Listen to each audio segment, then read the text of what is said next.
In 1982, I had to do some clothes, so I went to the laundromat, and there was a remarkable young woman sitting near a machine. My relationship with Vicki was a whole bunch of different things all rolled into one. We had a lot of fun.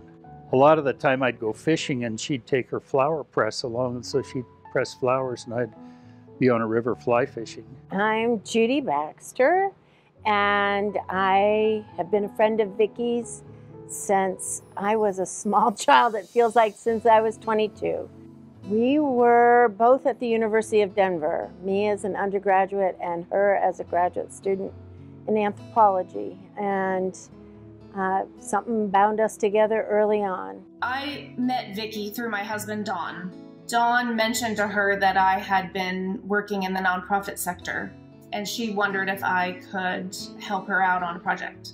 We were having breakfast, and she would talk to me about the Colorado Breast Cancer Coalition, but she switched focus one day and said something like, you know what I really would love to do is help women with financial assistance for non-medical needs. So we talked it through a little, and I just said to her, okay, let's do it. That's kind of how it got started. They started out in Angela's basement, and it grew, and the need grew, and the realization of how much need was out there grew. Vicki wanted to do something that mattered to the individual in the moment.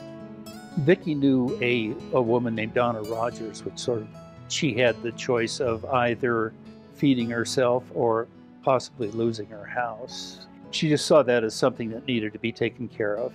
That was the origin of sense of security. So Vicki and Angela knew people in breast cancer treatment. Vicki had been going through it herself. She knew the choices families were being forced to make: feed their children or pay their copay for chemo. Her relationship to cancer was about her grit and her grace with it. And she was willing to step into the unknown and do what she could to embrace life. Yeah, she had 3 cancer diagnoses. The first one was very serious, stage 3B, with a lot of lymph node involvement. She said cancer was kind of like an ex-boyfriend that kept showing up on your porch and you can't seem to get rid of him. You know, she still maintained something of a sense of humor about it.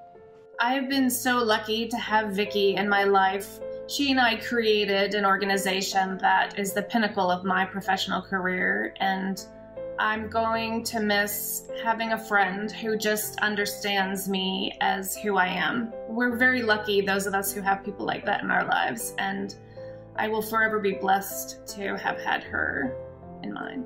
Vicki was just a friend to everybody. Since security shows up for people just like Vicki. For me, it was her. It embodied her.